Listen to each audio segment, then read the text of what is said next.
They say don't come around here with your bling on. It could get ugly for a nigga like Klingons. Fuck you and your flag, I use that bitch to pee on. Type of shit we pee on with niggas that's peons. Used to roll blunts with my cousin from 6th straight. Used to shoot crap and sell crack like every day. Bottles of Hennessy looking out for my enemies. Never found Jesus, guess he wasn't a friend of me. Men lie, women lie, you know the rest. Money on my mind, on my grind, I'm puffing less. Hanging out with Warren, we on Douglas and Sawyer. He told me never trust a bitch and never lie to your lawyer. Said the red bone bitches are spoiled. The dark ones is royal. The white ones will spoil you, but ain't none of them loyal, Lord. I never heard more truth in a sentence, and still I tried fucking them all. Can you forgive me? Lord, forgive me for my brash delivery, but I remember vividly what these streets did to me. More nights stealing, less nights chilling. The more shots they hold, the better they feel it. Yeah, Lord, forgive me for my brash delivery, but I remember vividly what these streets did to me. More nights stealing, less nights chilling. The more shots they hold, the better they feel it. Yeah, Father, forgive me, but I'm talking my blood pops. I cannot forgive you for your life, it's a blood clot. Half a century still stuck on that needle. This is why I lie and tell the world I don't need you. Shit, I overcame my addiction to weed, bro. It's obvious you love dope more than me, though. 86 Regal creeping up, that's my cousin Nate. Kevin got an 87 Cuddy, so we celebrate. Jody got a Corvette, he took it off a customer. European face on that Chevy, cause I'm a hustler. Headed to the lake, summertime, that's all I know. Swerving a Suburban, curb it and deserted it. Flirting with this virgin nurse from West Suburban. She said she loved Durban, served me after her shift. It's lit, like the Sunday service. Sins of a father, now I'm addicted. Forgive me for my brash delivery, but I remember vividly what these streets did to me. More nights stealing, less nights chilling. The more shots they hold, the better they feel it. Yeah. Ladies and gentlemen, put a 1 in the chat if you can hear me. Lost in translation, can you hear me in the back? Pause. All right, man. We got another episode, man. Another great episode tonight on Flipping Tables. We are so glad that you guys are here. We're gonna have a special guest later coming up on the show. But man, I am it's just this is gonna be a good show tonight, ladies and gentlemen. All right. We're looking at therapy, a trap to feminize men. And we're gonna go through this video with Mr. Darwin McPherson himself, which will be here later. He's coming in late. But I just want to shout out everybody, man. Hit the like button, hit the subscribe button. Please do that. That's free. All right. Also, support the channel. As you can see at the bottom of the screen, in a few seconds, you'll be able to support the channel by Cash App. You can also support the channel by Super Chat as well. All right. Because we have some great conversations. Make sure you show us you love us, and instead of telling us you love us sometimes. All right. All right. So I got my brother from another mother in the building, the very voice of YouTube himself, my sidekick. Lost in Translation is in the building tonight. Lost in Translation, what's going on, my guy? Come on inside and get yourself something cool to drink. Yes, sir. Yes, sir. What's happening, man? Coming at you live in 1,000 watts of power. You know what I'm saying? On the Black Man Unfiltered Network. What it do, man? How you doing, brother? Man, you know I'm sunshine, partly cloudy. And I'm honeymoon happy and peacock proud, man, to be on the stage with you tonight, man. My brother from another mother, the velvet voice of YouTube. Yes, Lost in indeed. Translation yes, is in this building, man. I appreciate you for being here, my guy. Anytime, man. I'm waiting, man. I'm waiting. Tonight is destined to be one of those shows, man.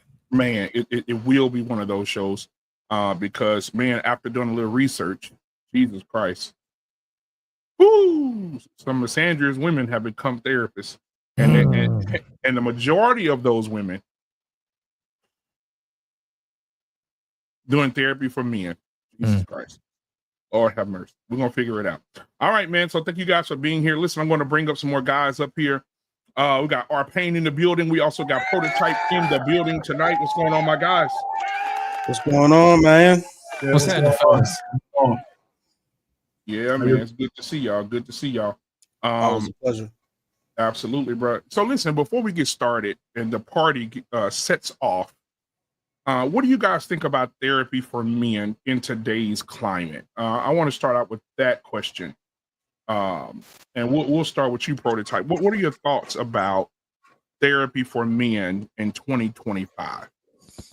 You know, based off the hype, I would think it's a good thing. It's a positive thing. From what I know about therapy personally, man, it doesn't work. You know, I've had therapy a lot in my life, and none of this worked for me. And I really don't know anybody it's truly worked out for. You know what I mean? But I don't want to say that it's pointless. All right, man. I appreciate you. R-Pain, what are your thoughts? I mean, listen, therapy has its usefulness, but you have to, you have to spend as much time vetting a therapist as you probably have to do a wife. And there's certain things that probably are not really conducive to a single person therapist, especially I think in relationships, because we all know that therapists are not, they do not, the work that they got so many therapists out there, it's really hard to find one that's going to be objective, especially in a husband and wife situation. If it's a woman, you could almost 90% think she's going to lean one way. And if it's a man, he might be a little bit more objective, but the woman that's your wife ain't going to like it because he's going to say some shit that she doesn't like. So, I mean, so you really got to pick and choose, I guess, the rewards. What's the risk and rewards actually going to therapy? It's not that straight and forward anymore. Now, if you got a mental problem on your own, maybe it might work, depending on what that might be. But relationship shit, I wouldn't trust it. Mm-hmm. Lost in translation. I'm with R-Pain on this. It depends on what it's for. If it's couples therapy, then you should have a couples therapist team. You know what I'm saying? To eliminate the bias. You know what I mean? If you're a man, I think you should have a male therapist because there's a code between men where men understand each other. I think sometimes when you have a female led therapist, there's certain things that they may ignore just for their own rose-colored glasses, their own bias on what men should do and what they shouldn't do, regardless of their training. You know what I'm saying? So I think that men should have men therapists and women should have women therapists so they can actually talk and speak to those things that are actually be able to be relevant so they can talk to that and actually help that person. And I think married people should be counseled by a team. So that way one person can't say, they lean one way or the other. You know what I'm saying? You'll have one person pander to the other one and not really address the issue. But if you have a team together that's used to working together, then they can help the couple work out whatever problem they have together. That's just how I look at it. Now, how do you guys feel about sister therapy for sisters? Do you think that Black women should be helping Black women through Black women issues?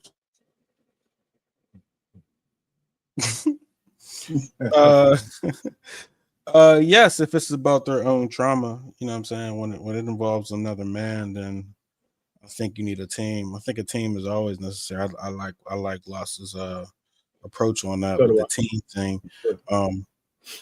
How common is that team? Is that a realistic thing? You know what I mean? Have we ever heard of a team of therapists that, you know what I mean, can kind of work together and go, kind of attack a situation like that? They're out there. I want to ask this though, like R-Pain, you said it's so hard to find a good therapist and you got to go through so many to find a good one. One, if you got to look for so many, if you got to go through so many, does it really work? And two, how do you know if it's working for you? Because nobody's getting healed. Like, so when do you decide? When do you determine that you're healed? No. So the way I said it, maybe it was wrong. I'm saying to find a good one, you would have to do what I just said. And now, if the question is, how would you know if you got a good one? Well, I guess it'd be how you really think. I hate to say it, it's going to be pretty much how you feel is what's going to serve you. You know what I'm saying? I mean, that's what it comes down to. So that whole vetting process might even negate the fact that you should be looking for a therapist if you got to go through all of that stuff. Because how could you really trust your own feelings? You're effed up in the first place. You know what I'm saying? So I don't know, man. But I've been through therapy, but I was a young kid when I was really young. And it was for a specific reason. And but couples therapy is pretty much what we're kind of talking about a little bit because we're on these kind of YouTube suite. The one thing nobody should do is get therapy from some asshole person on YouTube. Like the Bryants and all that kind of shit, talking all that bullshit. That's the last place you should go. And too many people are taking therapy from people on social media. Uncle Jeff, welcome to the show tonight, man. Good to see you. Fellas, y'all hear me good? Hear me Yeah, good? yeah. What's going on, Uncle Jeff? What's going on, First man? off, very erstwhile conversation. About to prototype. I ain't seen you in a minute. Stay out of the gym. You're done. You're finished. You don't have to go back. All the ways, bro. Don't go back.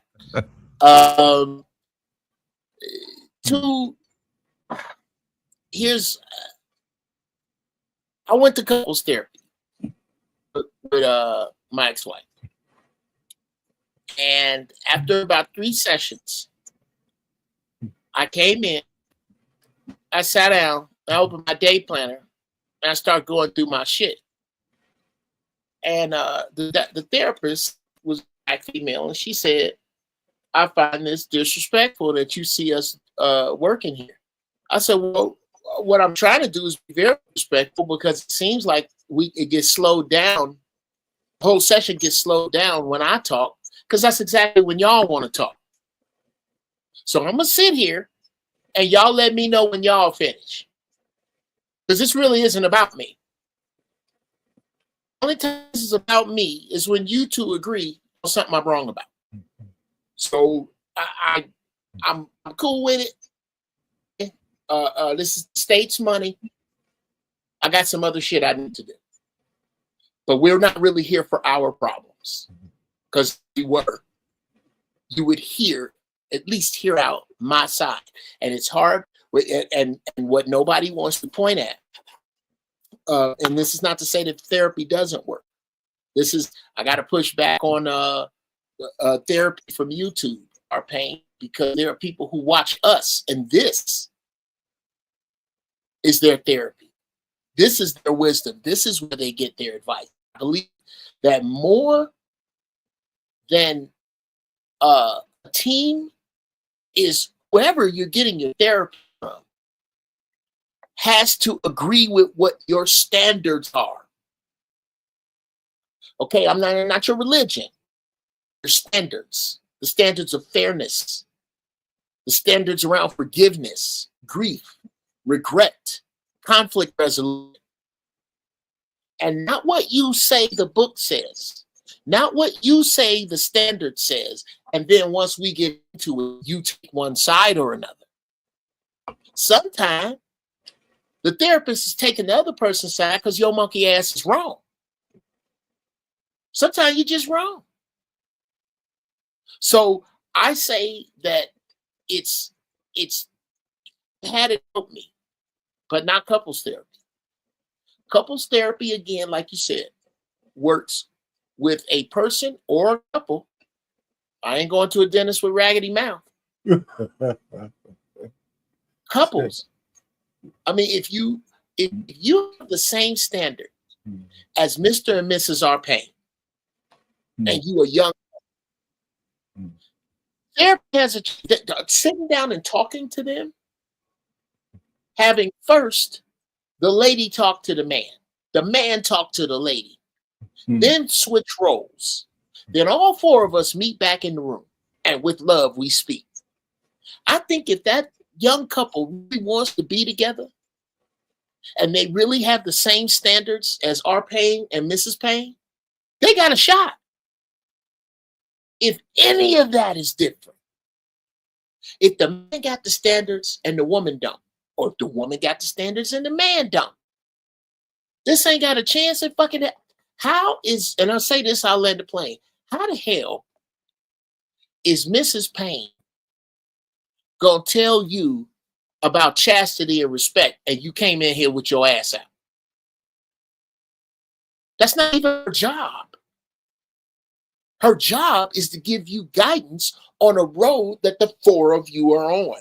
You ain't on me and my husband's road, and I ain't mad at you, but we going this way. So this isn't gonna work until all of our standards are on the same page. I think I've made my point. I'll shut up. All right. Now, what I want to do right now is hop into the video and start the video. And Mr.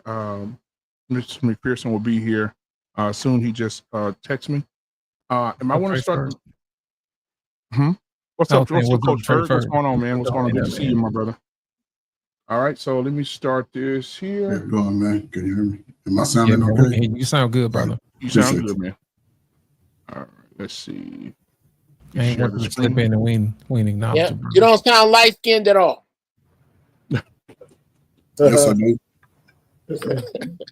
All right, Yes, I here we do. go. Ah, dang.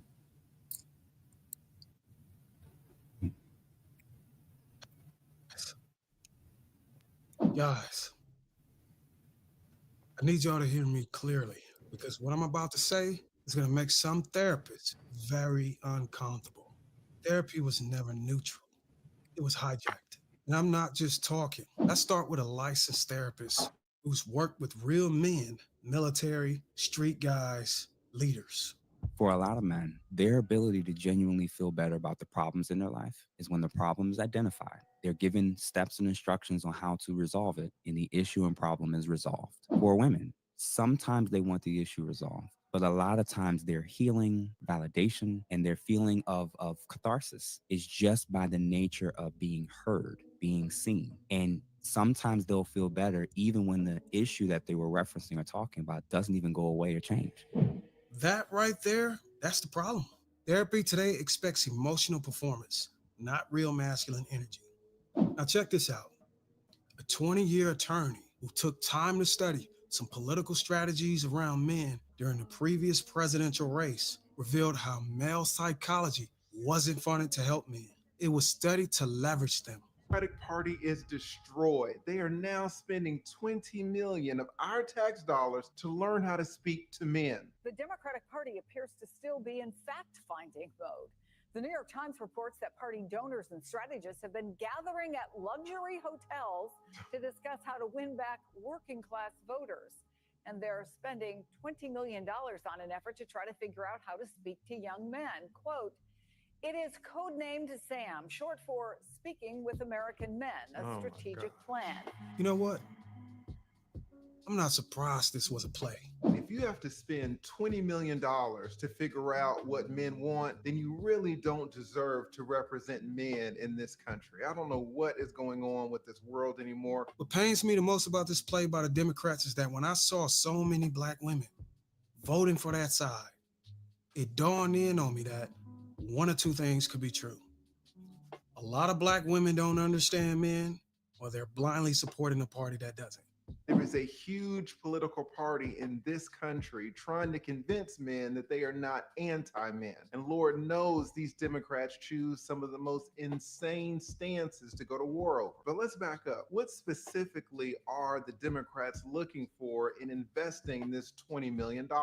The Speaking with American Men plan promises to invest in syntax and language to connect with men. It also recommends advertising in video games and avoiding a moralizing tone. That is crazy because I thought there was a hatred toward men, especially adult men, for playing video games. Oh, now this is ironic. Now they're going to embed advertisements in video games. How many times have men been demonized for gaming? Heaven forbid that a man works hard all day long and wants to come home and decompress by gaming a little bit. Men have been told for years that playing video games is childish and a waste of time. But now look who wants to place ads in the middle of Call of Duty, hoping to reach these same men that they have insulted for so long. These Democrats should just come right out and say that they do not like men. They want the feminization of this country, and they label any masculine trait as toxic. They tell boys that being competitive is wrong and that ambition is oppressive and that fatherhood is optional. Democrats now want to convince men that we should feel guilty for being real men at all. So it wasn't about healing.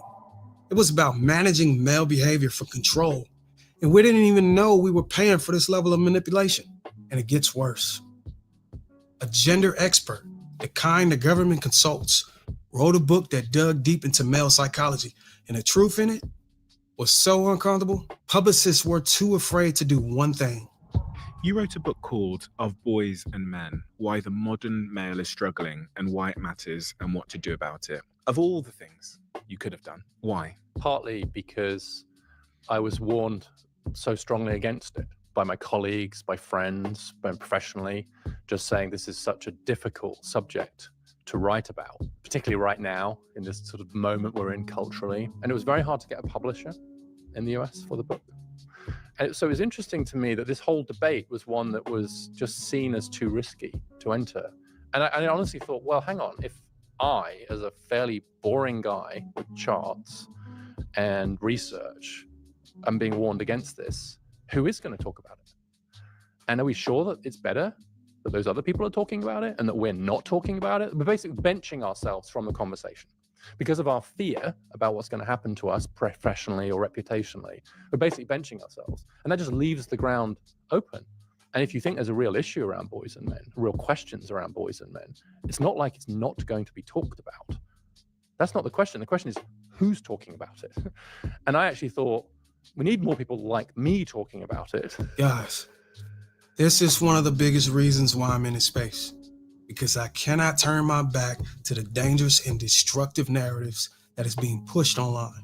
But it's almost like it wasn't a topic that you were supposed to approach unless you were willing to risk something. And that just seems crazy to me. Now, if you're a woman who likes to champion the concept, I don't need a man, I don't need you, you need to know the damage that it can do. They're struggling.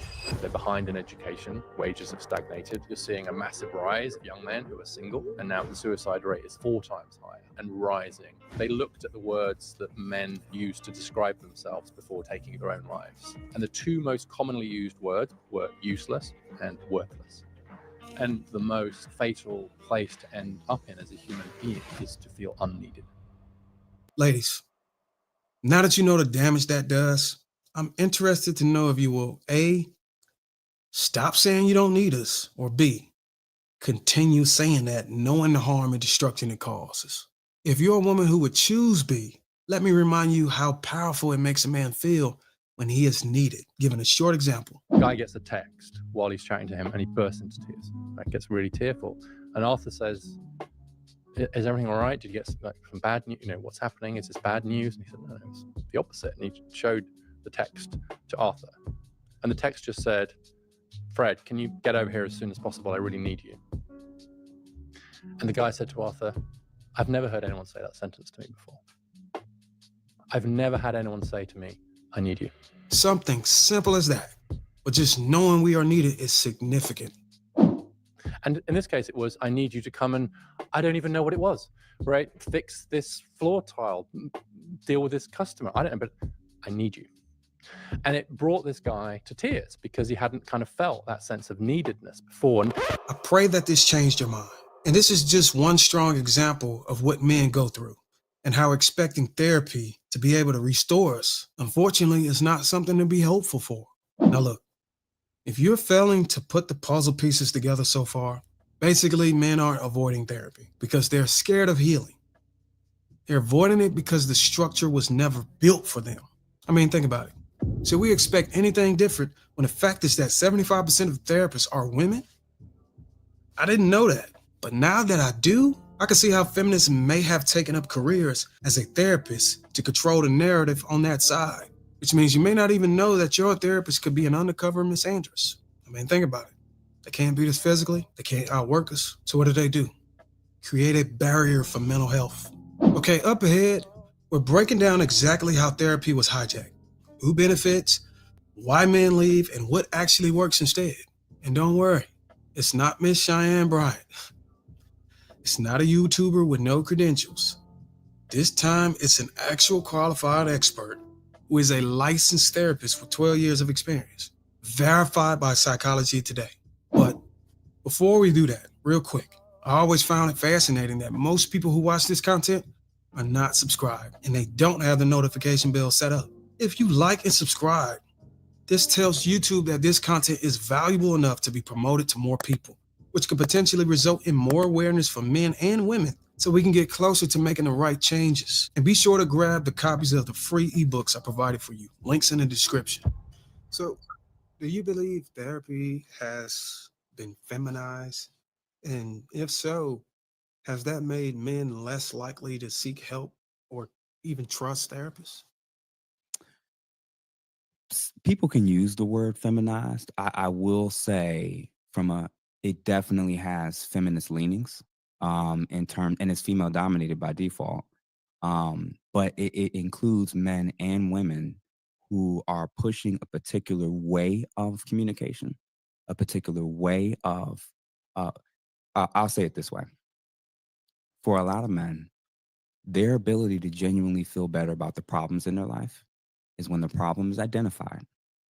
They're given steps and instructions on how to resolve it, and the issue and problem is resolved. That is how men feel better.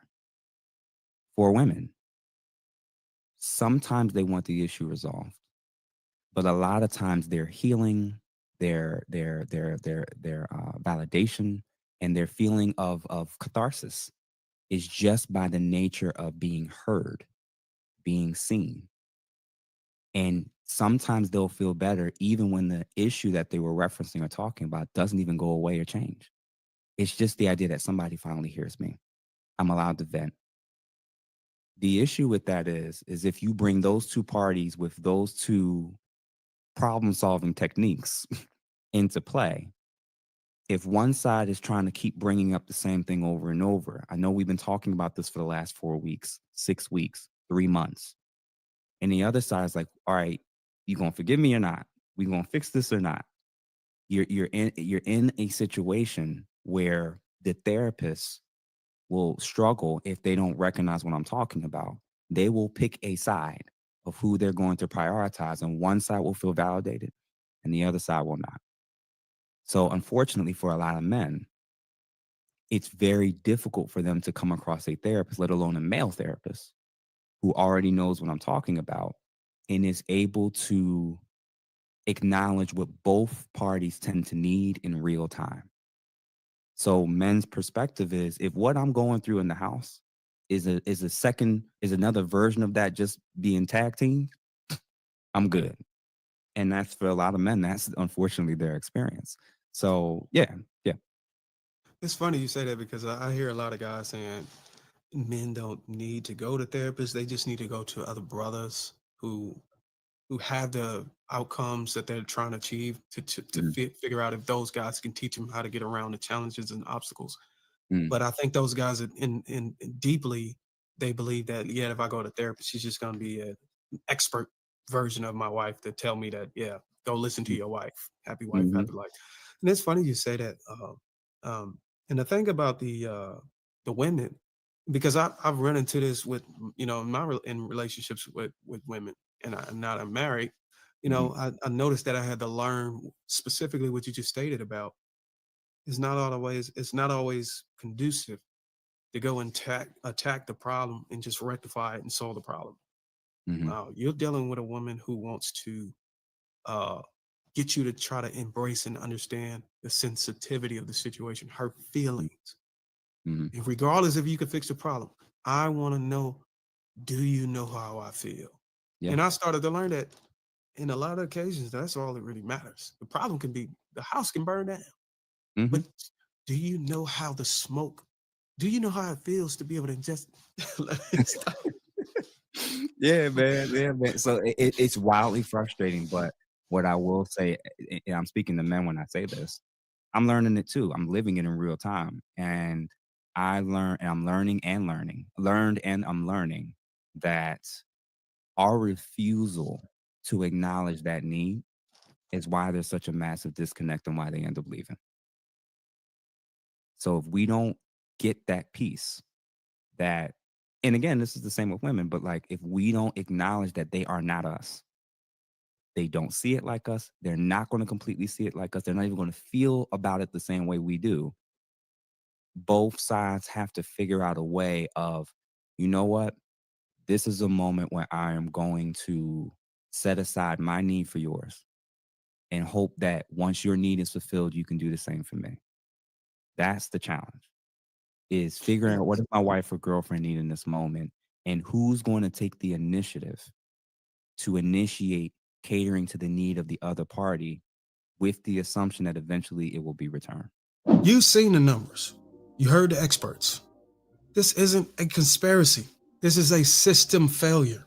Therapy today was hijacked by political funding, academic gatekeeping, and a structure that misunderstands male psychology. But here's the truth. Men aren't broken. Your instincts are real. And you don't need to cry on command to get better. We need new frameworks. Therapy that respects masculine processing. Additionally, we need mentorship from men in a system that serves the way men recover. Think about it. 75% of therapists are women, and it shows. Society is collapsing not because men are absent, but because when they do speak up, they're being counseled by misanders in disguise. Therapists trained to pathologize masculinity instead of restoring it. The result? Men check out. They avoid therapy. They bottle it up or blow up. But a study from Frontiers in Psychiatry just exposed the truth. When men receive therapy built specifically for them, not filtered through feminist fragility, outcomes skyrocket.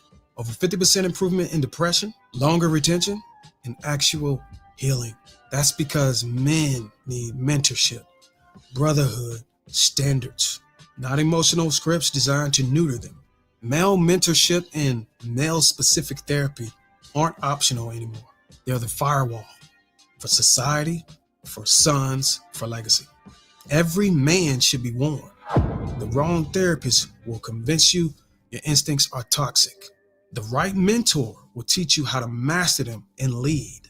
So if we want men to heal, we've got to stop handing them a feminine roadmap to recovery. That is why I create the content I have been creating for years, and I will continue to pray for and support Jeff St. James, a trusted therapist who men and women can get the right help from.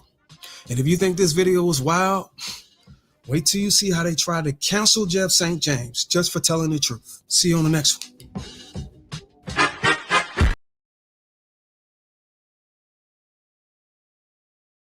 You're on mute, B. I'm mute. I didn't even say nothing yet. I just, I want to. I saw them lips winding up. They were two lips like, hold on now. All right, man. I appreciate him for that video. When I watched it the first time, I was like, man, we got to do a show on this for sure. So man, the floor is open for this discussion. What are you guys' thoughts? Coach Ferry, we'll start with you since you hadn't had a say yet. After watching that, what are you taking from our brother Darren? Man, where was all that at, man? And 15 years ago when I was needing brothers like that to pop up, man. But just to tie it all in, man, I think brothers need a group therapy session, several group therapies to be around other brothers to sort of all get a different point of view of how to sort of navigate a problem. It gives you more plays in your playbook. And, you need some, on all males, because how it ties into the mentorship, that's all I did. Put them in that group.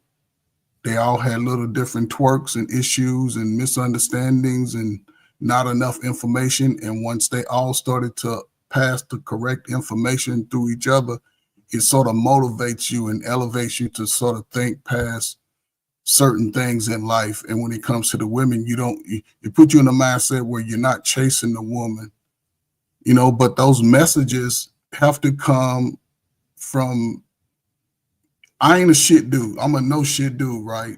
So I can still give a good message to somebody, and only reason I ain't no good because I'm telling myself I ain't no good. I'm not, what I'm saying? And I made some mistakes, and I'm just saying we go through it. We make some mistakes in life, bad decisions with women, bad decisions on ourselves, but you survive that.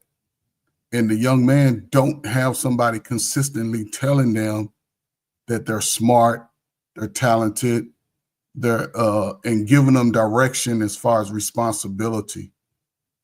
And what I found out when I started putting young men together and allowing them to talk about relationships, girls, people forcing them to be in gangs, people forcing them to smoke, have sex, all of the peer pressures that they go through, and they realize, oh, we go through the same thing.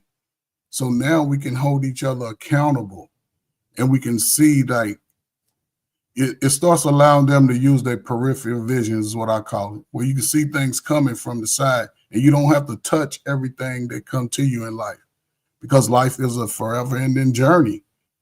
And it's important, especially now. I think this is what YouTube is doing. What I'm starting to see slowly but surely, brothers are getting the message coast to coast. We all in a different state. If we was to draw a road map to where everybody's at, it'd probably be what, a 5-day road trip. So I think that that's helping going forward. But we old niggas, we all got gray. The young men need to see. We need the brothers to go into the spaces where the young men are.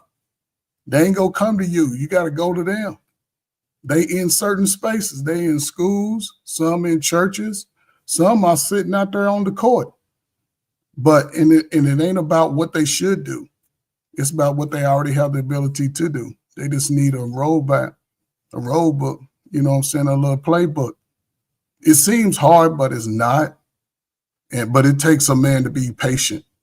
You have to have patience to work with young minds who've already been told before they even turn 15 that you ain't shit. You ain't shit and your daddy ain't shit. You ain't gonna be shit. Even when you go outside, even the people that don't look like us, what, they pointing at you like, do something, I'm gonna take you out of here. But, you know, that's just me, man, in my experience. I think, you know, I got anything anybody need to sort of put their stuff together, man. But I think, again, YouTube is helping brothers mind things out, and that's a good thing. It's 15 years too late. But it's still right on time, though, because the brothers that get the message and start putting their thoughts and processes together and start living, moving, life is a adverb. It's an action. You have to always be doing something. You'll start seeing it when you get old and ugly like me. You know, the Democratic handout way is over. No more handouts. Every man gonna have to put on their bootstraps. If you don't wear a belt, you gotta get you a belt. I gotta throw a flag on one play. The ugly part. Because I'm sure I am older than you and I am a pretty man. I'm not I can't carry that ugly shit. I pray for ugly people. I keep them. Oh, wait a minute. The man is here himself? I'm handsome. Shout out to Darren, Oh, man. that's Darren, stuff, bro. shout out to Gen Xers, man. Y'all better listen to Gen what's Xers. up? You got on the same outfit. Yeah. What's going on, fellas? Absolutely. What's going on, brother? What's going on, Darren? Surprise, man. So we just got through watching your video that was well put together, brother. So shout out to you. And we were just discussing it while we were waiting for you to come in about this this toxic feminist therapy that's a trap for men. And now that you're here, I definitely want to hear, you know, with the research that you've done, tell us more about how therapy is not a good thing for men, why it's dominated more by women. Yeah, man, it's a lot of secret stuff that's going on, a lot of evil things going on behind the scenes that hasn't really been brought to light. But we know that a lot of women are raising these kids, and we're pretty much stripped. We have a single mother epidemic, and on the front end, the women are raising the kids, and we're unequipped. The young boys are unequipped with masculinity or the tools they need necessary to have the skills to be able to progress and be efficient in the world. And then on the back end, where you go and try to get healed or heal from the trauma that you received from being with a single parent, you're getting a double whammy. You're getting a woman across the table telling you that, hey, look, you don't need those tools. So it's really a trap. So the only way out of the trap is literally to find a male therapist who hasn't been feminized, who still showcase those or instill those masculine principles, or even find a mentor, a male mentor that signifies those outcomes or the results that you want to achieve in your life. It's very deep, man, and it's becoming to be more exposed because a lot of male therapists in the industry are coming out and speaking out against it. And that's how we are able to know, because we don't want to just run with this information without, knowing what's actually going on. And you got therapists out here that are licensed, that are willing to lay it all on the line and risk, losing their practice. Anybody got any questions for Mr. McPherson tonight? Because I mean, this is a deeper conversation. A lot of men, when you showed the dropout, when you showed the scene where it's a dropout of men coming out of therapy, that is absolutely true. Men go and they feel like therapy is like church today. Men don't go to church, men don't go to therapy because they don't feel inclusion. They don't feel as if they're part of it. It's bias. But anybody else got anything they want to say? There are some other forms of therapy that I think men are taking up. Hold on, Rogish. Hold on. Prototype was top in the right after Prototype. Then you go, Rogish. Go ahead. So one thing I have been seeing popping up though, and this is truly I think what men are seeking the therapy is like these men groups where they go off and like learn warrior skills. I've seen a lot of those different versions pop up where we learn how to hunt, we learn how to shoot, we're learning how to do combat, man versus man, kind of warrior survival in the weak, in the cold. Men are finding their way to a healthier version of themselves, right? I guess we're only aiming at that sit on the couch type therapy, which that's not how men function, right? And even in young boys, that's just not how we get things out. Even when we're young, we're looking to be outside for a release. You know what I mean? We can't wait for recess. You know what I'm saying? So we can go play tag or football or hoop. And that's to kind of like balance us from sitting all day. You understand what I'm saying? So I think we're getting a message of go seek therapy. But I think we're doing a semi-good job of finding our own avenues, and even platforms like this, finding our own avenues to get in the help we truly need, right? Because just like you said, therapy is like the church. Don't nobody want to sit there under that kind of situation. So, and that's why it's important for guys like us in this space to come together and continue to do what we do. Because if we didn't have us, I mean, where would guys go to be able to get the truth? To be able to look in the mirror and see a representation of who they're supposed to be, or somebody saying it's okay to be man. It's okay to be aggressive. It's okay to have all that energy. You don't have to tuck it inside. That's why it's important for us to continue to do what we do. If I may, I'm probably the only one here spoken right now, and I'm gonna go ahead and again prove to you the level of shit that I smoke.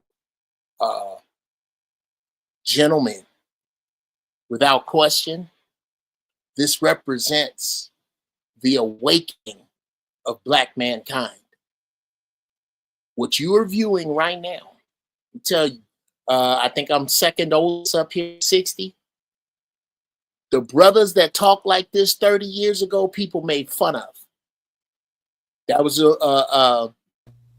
was kind of a throw at Damon Wayans was doing with his character in prison. He was basically making fun of the seek for higher knowledge, the intellectual that isn't made the Ivy League way. There is no. That's the only pushback I got on what you're saying, Brother Darwin, to jump out into the future. There is no better therapy for you. What is right here and right now with Black men who are articulate, intelligent, respectful of one another, regardless of who they believe in as a higher power or may not believe one. They follow the tenets of what is righteous in their hearts. And they are educated men who see the difference between being educated and being European. You're having a European indoctrination. That is all therapy is going to lend you from a therapist's lens, unless he is purposely disconnected from what he is taught. Prime example, I'll say this, I land the plane. I am in a family full of very, very classy Black women. That's why I don't allow people to talk about all sisters. There was a birthday party for one of our younger ones this last weekend. And the little dude, the littlest dude amongst us lions, decided to have a tantrum on my time.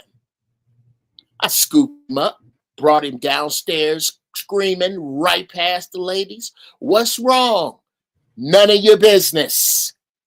And took him downstairs and in the garage with the rest of the lions.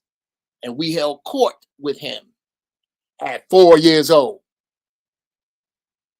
That is what we are supposed to do.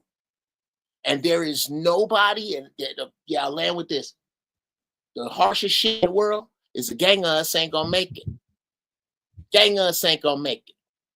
This is not the time to go looking. The brothers who are supposed to counsel will find you. They looking for you. They hungry for you. That old ass nigga shit that you hear from other dudes, let them fry. Look for the ones that come to you. I'll leave it there. All right, Darwin, you want to respond to that? Then we'll let Rogish jump in there. No, I got no response. I appreciate the brother's perspective. Absolutely. Rogish, you have something you want to say?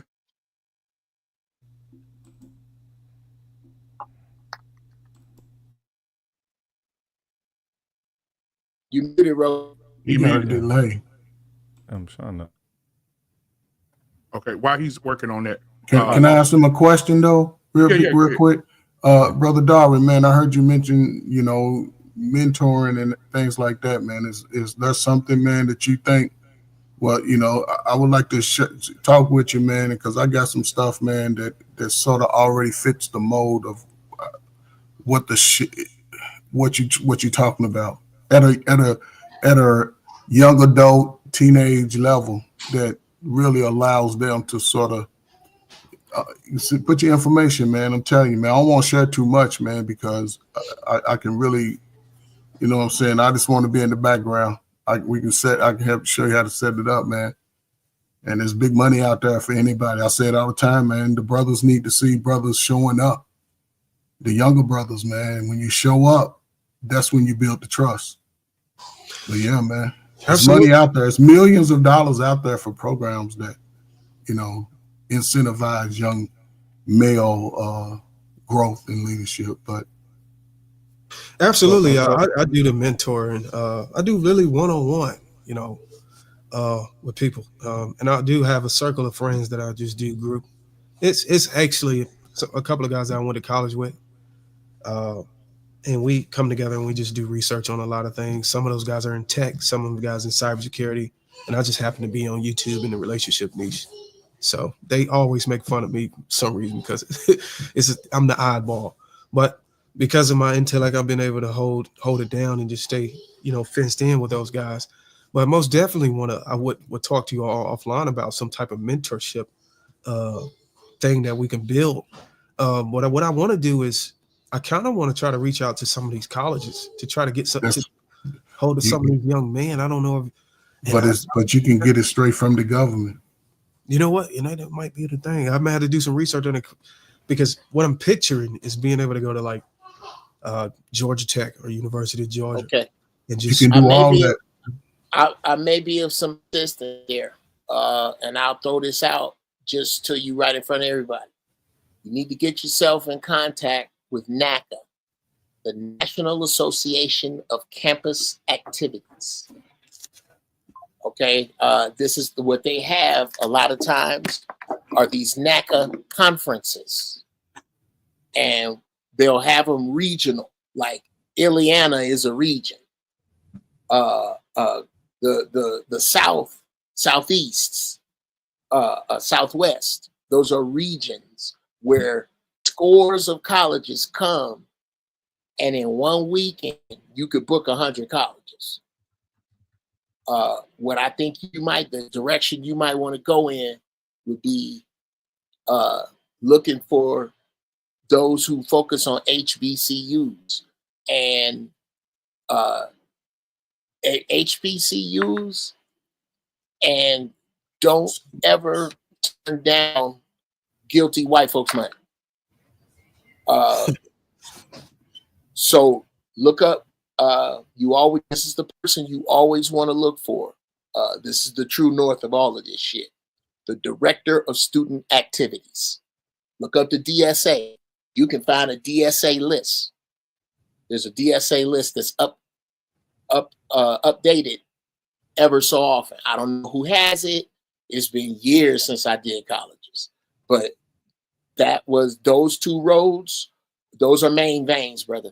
And I would strongly suggest, and any other thing I can help you with, whatever.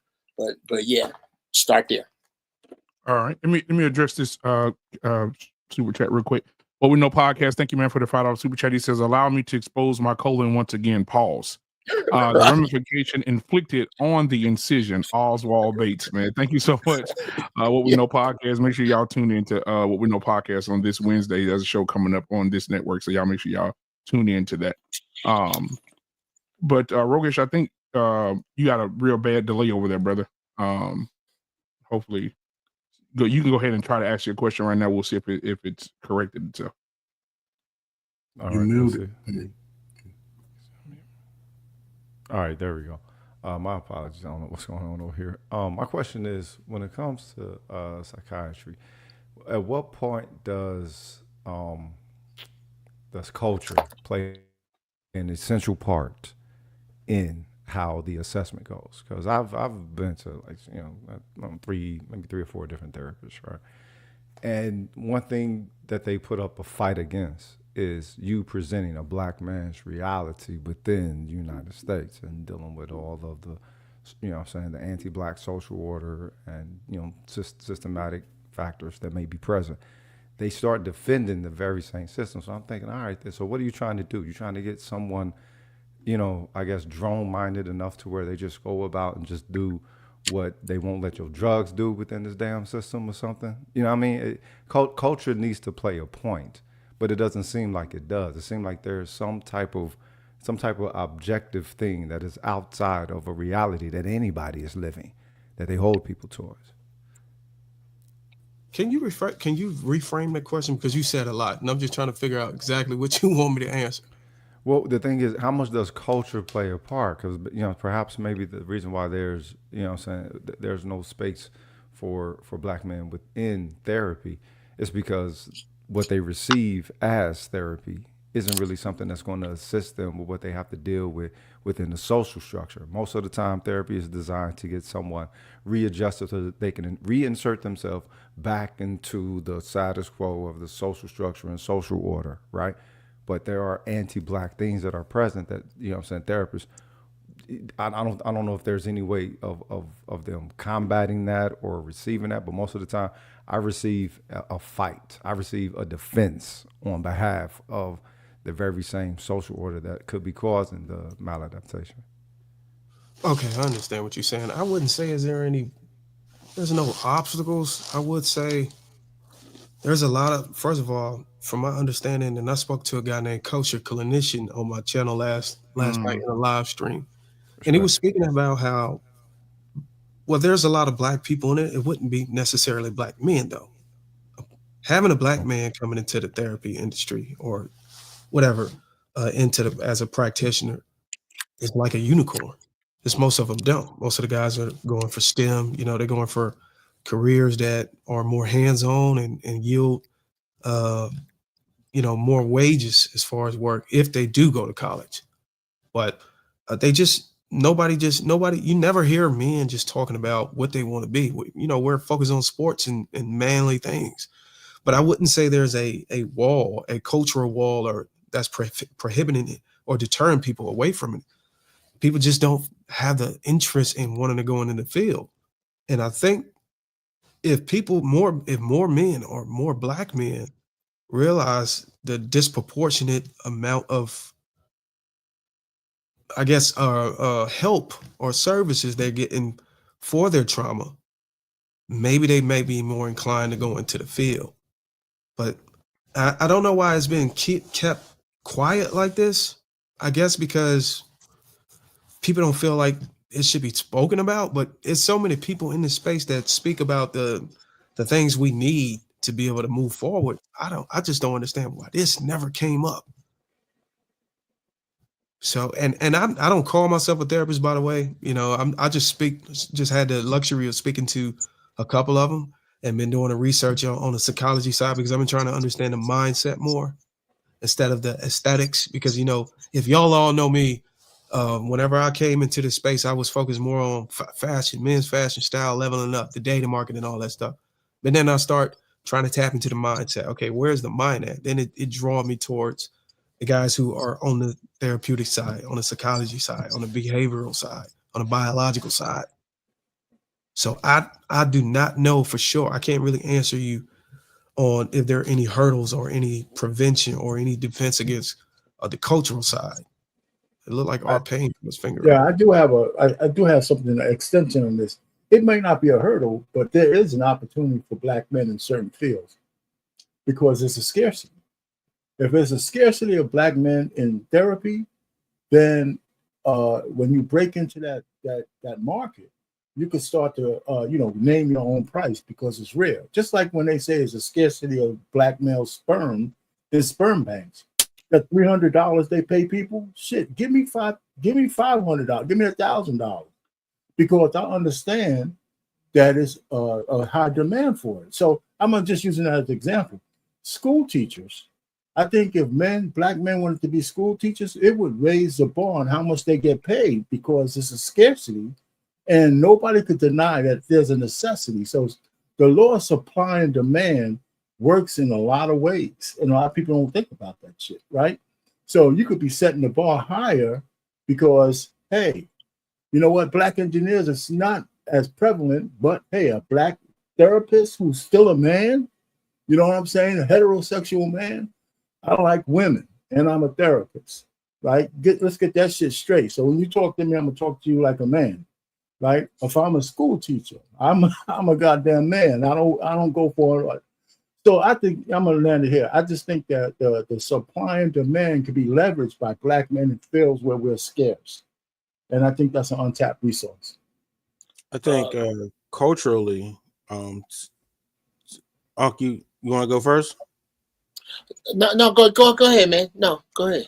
I'll be quick. I think culturally, as we sit in the Black community, I think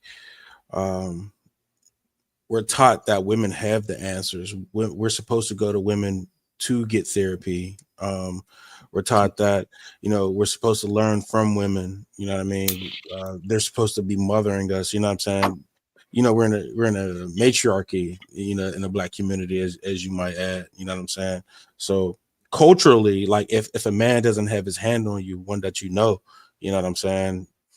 Being that we're so single parent, you know, home led in our community, if a man personally don't have his hand on you, I think we're driven away from the idea that therapy might be our calling. You know what I'm saying? And those men that do go against the grain or kind of, you know, effeminate, you know what I'm saying? If they dive into that space, and, you know, little Black boys with that much testosterone don't see themselves in those kind of guys, or much like preachers. We don't see ourselves in the preachers of today. You know what I'm saying? Because those guys, their hands is too soft. You know what I'm saying? So it's just one of those things, like, where culturally I don't think we don't aim for it because we don't know we're supposed to even go for anything like that. But go ahead, On. Okay, first, let this be a shining example. Dear people who will watch us talk shit, dear white folks that watch us low key and try to clown us for sport, you sit up with your homies.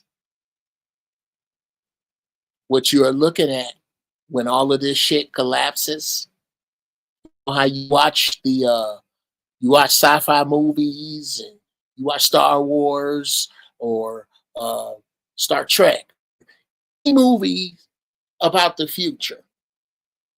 The shit hits the fan at some point, and the main character have to go see the wise men. It's at the beginning of Act 2 of every action movie you've ever seen. We are wise men in the future. We are it. This shit's about to hit the fan hard, gentlemen.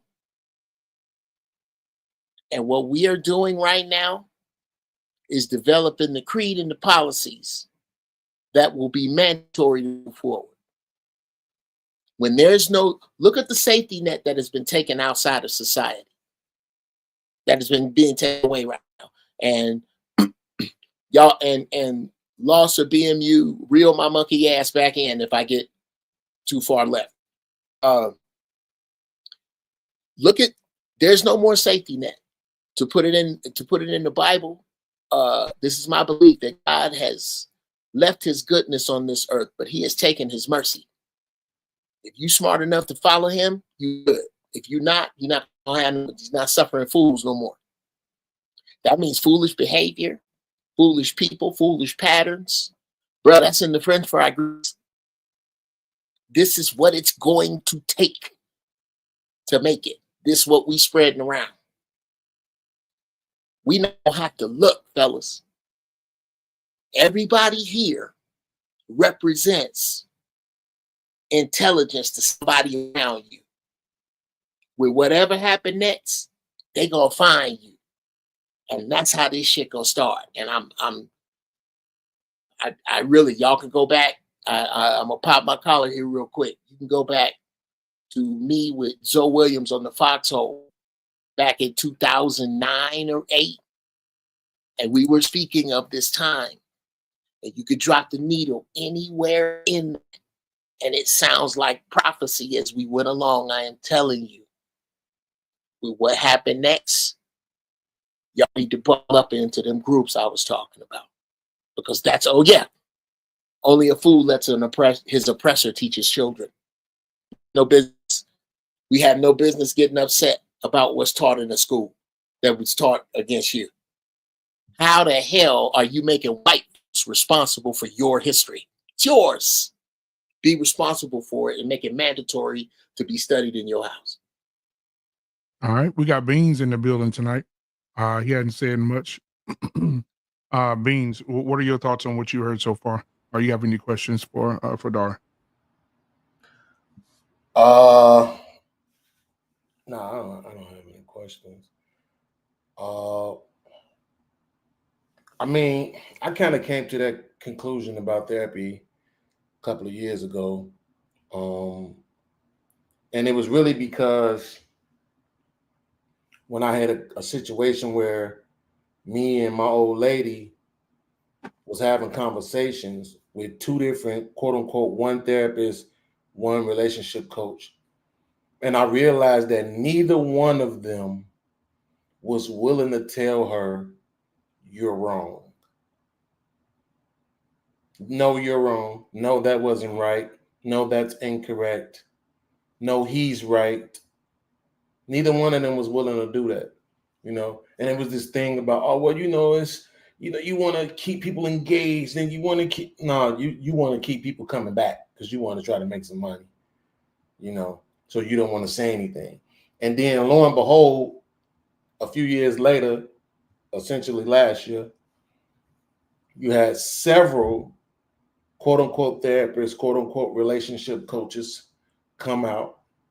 All of the ones I seen were female, saying they didn't even want to deal with women anymore because the women, when it came time for them to have a conversation about their role in the relationship or take accountability or something, they would get defensive. They would stop coming. Even the husband would still want to come, but the wife wouldn't, or girlfriend or whatever. So sometimes the point is we all get to the same conclusion sometimes with different experiences. The video that Mac did, he used literal evidence, evidence that everybody can go and find, right? To highlight a problem with this particular market. I didn't even know that about the 70% number of therapists being women. And so you pick that, and then you add in my anecdotal, right? And then you add in what you see outside, and you come to the same conclusion. And ironically, Mac, it's the same thing with the school system. 80% of teachers are women. Mm-hmm. And I believe I'm correct on this. 80% of that number is white. Mm-hmm. Right? So even the black students are having to deal with a plethora of white teachers, you know. So it's just I don't see it working, right? Discussing it, talking about it as it pertains to women. I know there are men who are learning something, gaining something from this. But the application, my friends, I don't actually see it working. I don't see men taking the things that they are learning from the quote unquote, you know, manosphere, red pill, males advocate channels, whatever you want to call them. And then I'm applying them in their lives and to their relationships, and it works. All I see is when men do that, they end up alone. So I can appreciate all of the information. I really do, you know. But I just don't know if it's beneficial to us as a whole at this point. The women do not seem to be changing. It's like whatever we come out with, they just come out with a rebuttal. It's never, oh, we were doing that. Oh man, and then you provided all this evidence to show that we was doing. Oh man, then you got all this evidence of us doing the same thing that you said. You know what? Let us change. It don't seem to be happening, man. You know what? It's almost disappointing that, I mean, it sounds like throughout history, and I don't know what your religion y'all is. I'm just thinking that maybe most know it, but it seems like throughout history we've been told that you cannot rely on women to fill those voids necessary for a developing society. It has to be some type of male oversight. But I think where we as men, and that might not be us, it may be the powers to be, whoever, you know, laid back on the control to just allow it to get like this, thinking that we could actually rely on women to be able to continue to keep men strong, keep masculinity instilled in boys. So I think we lost. I don't know what happened, but we actually thought that we can count on our women, and we wanted to be able to. I think we wanted to be able to count on women because we built this society. You know, men went to World War I, World War II, Vietnam War, and killed over to just turn up and 20, 30, 40, 50 years later, their kids are being told by the girls out on the streets that they don't need men. Like it's almost a slap in the face, but somewhere we just thought that I think our women over here got it and they're gonna take care of us, but we were wrong. Right. What are we talking about?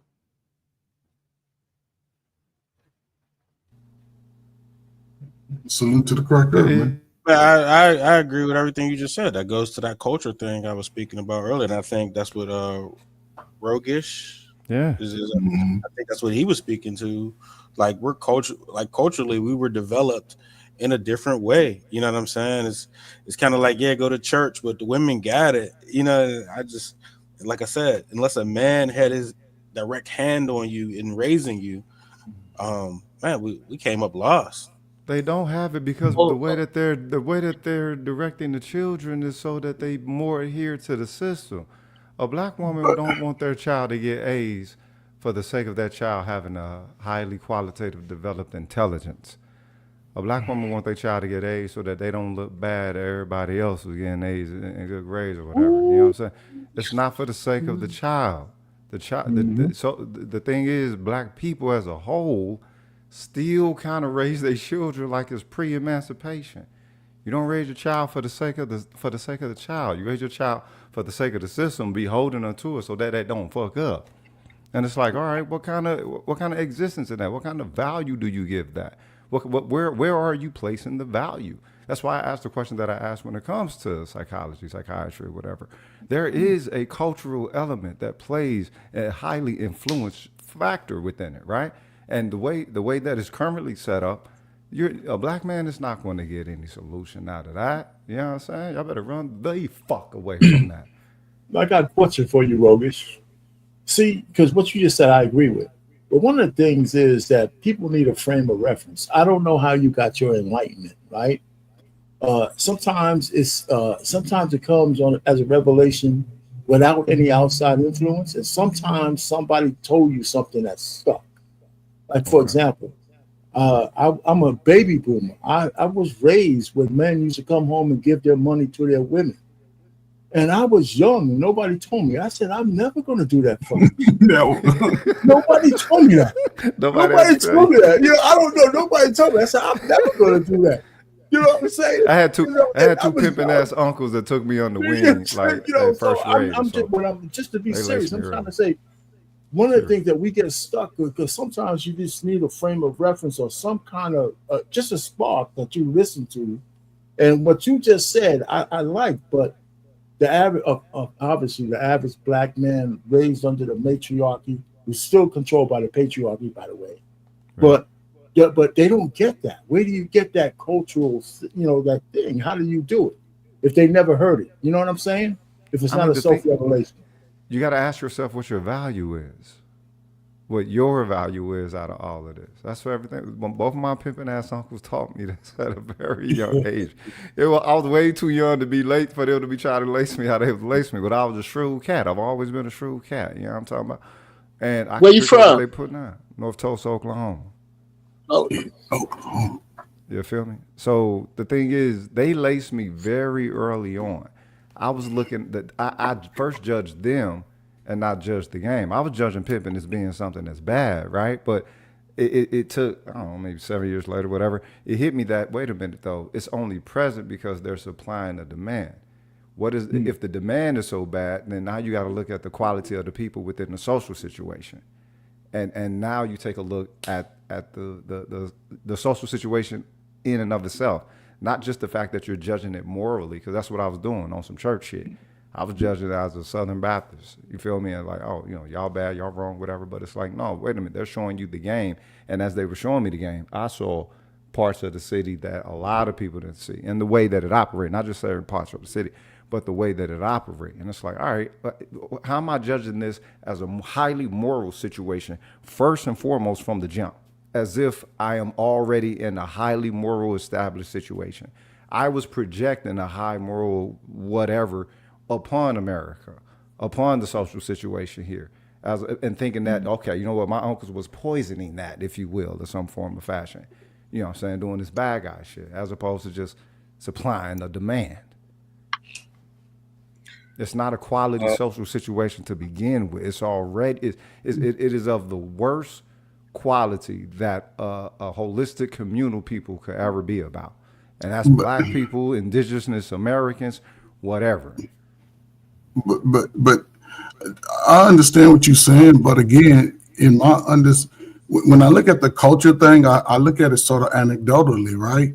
Because if you look at other races of men, they have a level throughout the entire culture that they all must adhere to. They must adhere to it. There's certain boundaries that they don't allow to happen, even with their women. To us, our parents sort of alluded to it. Like what I saw in my family, I saw a lot of women. My mother had 6 sisters. All of them was married to death. All of them. I grew up with 5 sisters. I had a brother. My father was probably the craziest dude I knew. And to our pain's point, he drank a lot. That used to let me know I'm not gonna drink a lot. He yelled at me a lot. Y'all can't yell at me like he did. He put me to work.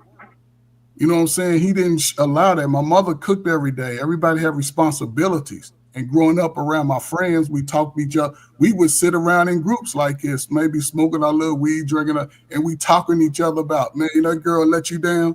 Man, why she ain't give you no play? Oh, man, she was talking to old boy. Oh, that dusty dude? Yeah, man, let her go. So it was times where that camaraderie was there. And, to my Gen Xers, man, we all saw the shift since y'all been young men where that crack changed the game. It put the women's... Even though the feminist movement sort of started the divide, it was a catalyst. The mothers still had a lot of mothers still carry some value to their children. It's a lot of dudes came from single parents that came up out of the projects. You know what I'm saying? That defied the odds and was told, you 1 in 4 black men in the inner city 3 of y'all ain't gonna make it. Yeah. Brothers took advantage. Today, it's like people are still in their own way a lot. They've survived the worst of it. I'm gonna shut up. Give me 1 minute. They've been through things about people that should love them the most. A lot of these things come out at early in age. When you start getting away from your family and those girls that didn't like you, but they like you and they talked about you, when they start going through all of that, now they're coming into adulthood. They'd already survived it. And this is why I like the message, man. It's a great opportunity for young men to step away from the women. They telling you they don't want you. Women 30 years ago didn't yell it out. Other women are choosing too. Shit, what the fuck? Don't go for the woman that don't want you. Go for the woman that wants you. Okay. Shit. There's an elephant in this room. There's an elephant in this room we have just stumbled upon, gentlemen. I was whooping this person's ass in chess. I'm gonna close this game down.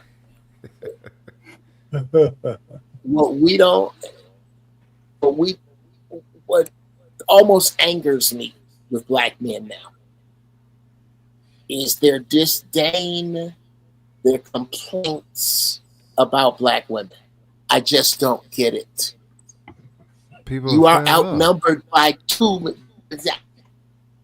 You are outnumbered by 2 million.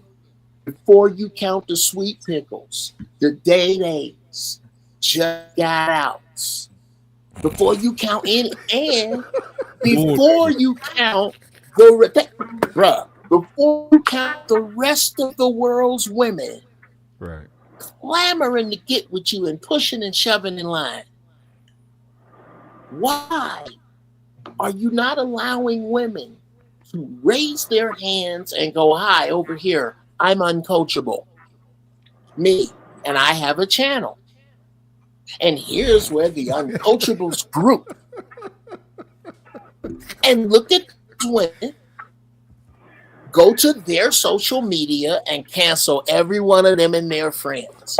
This is FBI profiling that y'all don't want to do. And it just pisses me off because you are it. If you are it, this is what's going to make it, gentlemen. The capable, qualified, strong males among us are going to survive. Whether that means with other people of other races or not, it's up to you. But that's all that's going to make it. Those men, and again, back to Isaiah 4, those men are going to be able to pick and choose the women in their orbit. Right. And I'd be damned if social media ain't helping you with that. You can go back at least 10 years and see who a girl is or was. I landed there. Well, just real quick. I think it's 2 components that we never want to talk about. I don't know why.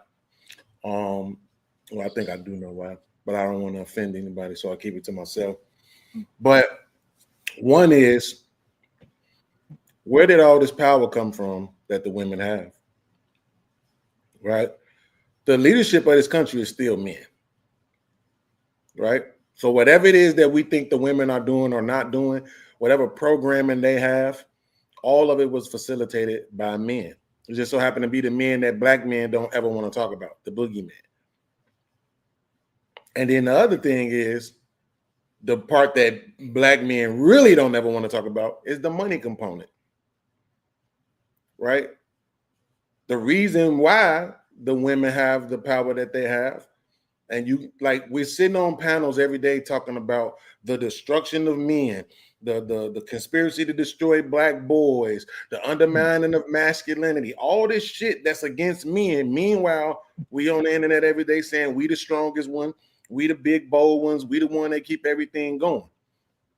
So how can it be the destruction of us at the hands of the people that we keep saying are the weaker ones? Because it ain't them doing it.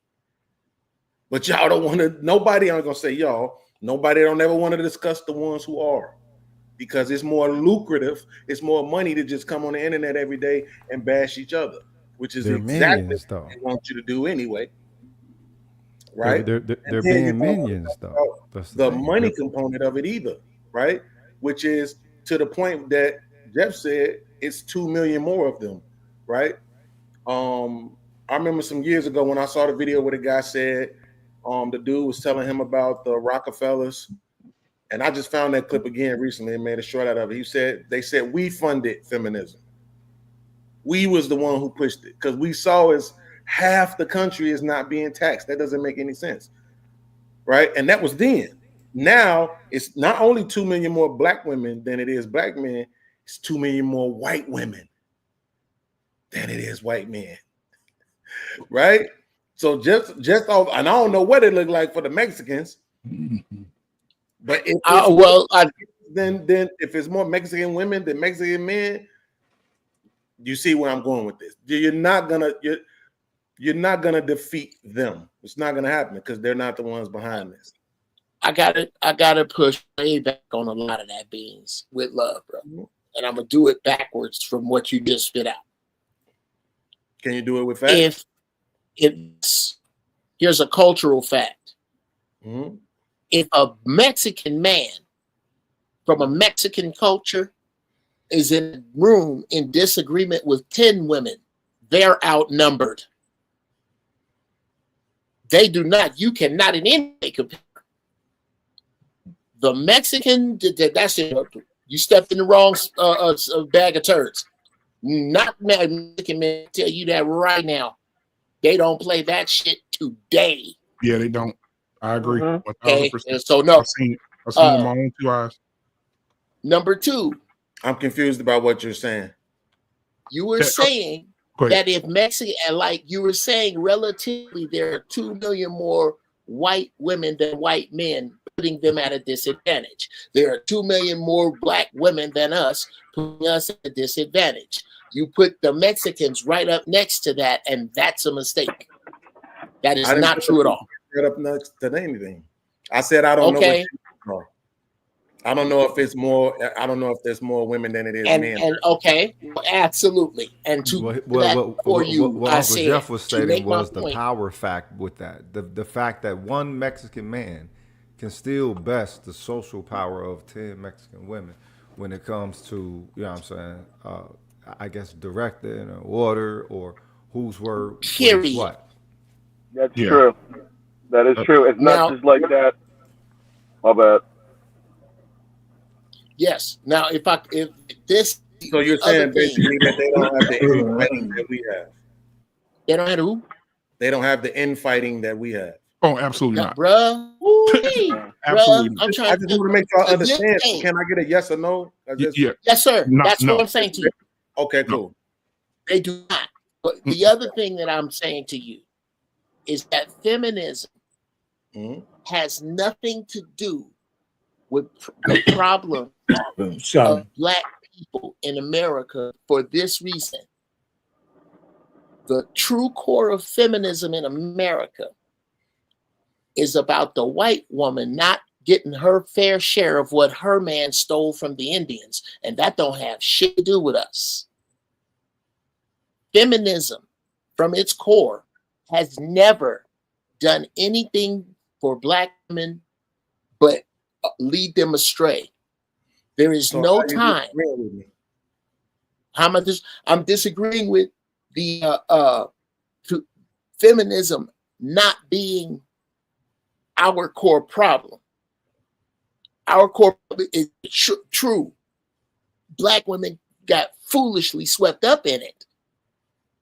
But the core problem came before that. The welfare state came before that. The Willie Lynch letter came before that. The real talk, bruh, the sword that has never been dropped was when black men were tortured in front. The cliff notes to this is when black men were tortured in front of black women. Those black women were told, if you don't want this to happen to your son, you better get his ass in line. And that is when, that is, you wasn't taking these people, these indigenous black people here that look like you and me, and the ones who were shipped here, bro, they wasn't taking the slave lightly. the way we was hearing about this. There are uprisings that were not recorded, mass eliminations of the other side that were not recorded, and they had to do these things in order. These people that were brought here were not savages. These were architects. Yes. These were farmers. These whites couldn't get this land to work. And in order to neuter them, they neutered the man. And from that point to this point, I'm sorry. I'm confused because you said you were pushing back. I don't remember saying feminism was the core. I remember specifically saying that there's two things that black men in these spaces particularly never want to talk about. One is the white man, and two, the problem with capitalism. Mm-hmm. Right? Now, I can make an argument that feminism is at the core of it, because I can make an argument that feminism started it. The reason being is that even when you say whatever it was that we went through during slavery, when you fast forward to 1960, we're married at a rate of over 70%. We had already established Black Wall Streets all around the country. There was no gang banging and all the infighting and all of that. We had pretty much overcame that as a majority. So let me ask you something, Bees. Why is it that you think? Real quick, let me get this out the way. They brought in something new, but it was actually old, right? Which was the Eve complex, basically, to start the whole thing all over again. Go ahead. Thank you so much, Coach Clinton in the building, man. He said he would have been here tonight, but he had a lot to do in his office today. But thank you, man, for the $7.77. Let's see here. He said woke therapy feminized men, but therapy as a model doesn't. Many are trained to affirm liberal dogmas. Let's see. Hold on, my screen is antithetical to our ancestors. Yeah, but my screen is like green over here again. And that's all right. Antithetical to our ancestors and our nature, buddy. Okay, thank you. I appreciate that. Yeah, I gotta fix this shit. Hold on. All right. Yeah, but anyway, back to the conversation, man. Anton, hey, Jordan, you have anything to pop in on what they're saying right now? Since you're, I know everybody kind of went back to all of the events that took place that caused a huge shift in how we move and how we relate and how we operate and how we go after success and all this other stuff. But I will say we're gonna have to kind of, I'm not saying forget it or do away with it. We're gonna have to focus on, okay, what can we do about now moving forward? Can we understand the market now? We got these relationship issues. We know that women are dating horizontally and up and men are dating horizontally and down, and they missing each other. And then you got the top 20% participating in polygamy, pretty much. They're not compelled to check out and exit. So one could argue that the guys that are causing the problem is the guys that are at the top that don't want to pick the best one they can get and get out. So the women can be compelled to be like, well, there's no more options, so let me go talk to the average man. But then why would they do that whenever they can have their cake and eat it? But then you got the women that are willing to share. They just don't want to be direct with it. So it's the bottom 90%. We know the bottom 90% are incels, and I don't know if anybody's working with those guys. I don't know if there's any hope for those guys. A lot of those guys feel useless. Suicide the bottom of 90% of what population? Of men. It's not 90%. You think incels? Bottom 90% of men. The bottom 90% of men are pretty much out of the data market. What's the age group on that? Damn. It don't matter. It does. It doesn't. Okay, let's go with what you're saying. Go ahead. 90% is pretty much everybody. I didn't say 90%. Yeah. I said the bottom 90%. So if you bracket it up, you got 100%, and you got 20 to 15%, and then you got 90%, but at the bottom of that. So that could be maybe a third of the 90. Yeah. The 90. Which may put it at like 7 or 8% gross total. It could be more than that. I mean, they said I think at the 30, I think a third of guys is not even getting laid. Yeah, that's correct. So if you accurately measure it, you would be surprised. There's a guy named Professor G, And I think Richard Ross or Richard Reeves has wrote a book on this stuff, and they collaborated. And I came to my understanding, man, that we used to think that provisions was the main thing that women sought after in the dating market, but now it's changed. It's actual emotional intelligence. Okay, it's emotional intelligence, but they going That's more what- hoe with it too. So how you No, how you desire more emotional intelligence, but your social archetype on the average goes mo ho. That don't make no sense. I done seen young There- bitches yeah. having conversations saying that women should date for money. Bitch, that makes you a hoe. But they don't want to claim it in this future times. There's They do another. claim it, and they do claim it, and they promote it. They say it to each other. They believe in it highly. Women are not ashamed anymore. They're not ashamed of that behavior anymore. Transactional is their deal. They do not. What was they do not. posting? From my understanding, and all throughout history, women always dated. They always looked at or cleaved to the man who could actually provide resources. Yep, hypergamy. I wouldn't call that hypergamy. That sounds more like survival. There you go. Okay, well, there you go. Okay. In this matrix, that's here's hard. when it leaps over survival into hypergamy in a system that allows you to make your own money as a base for living. So then, am I going to deal with a man who makes less than this or more than this? It's survival when that disappears, which is what I often ask sisters. If you judge your man by the dollar he makes, what will you judge him by when the dollar collapses? So, and this was my other little bit of pushback, Brother Darwin. The math dictates that if women are to survive, and I say this all the time, ladies, if you under 30 and you want a black man in the future, the math dictates that you share him. I believe that a man should be with as many women as he can be honest with. The minute you got to lie, you got too many women. Number two, I believe that all women want to come into some stage of a man and get into a threesome with him and his purpose. You supposed to be fucking the shit out of your purpose when she come up. Not in foreplay. Anybody can come join Afterglow. It's like a special girl to join you in foreplay with your purpose.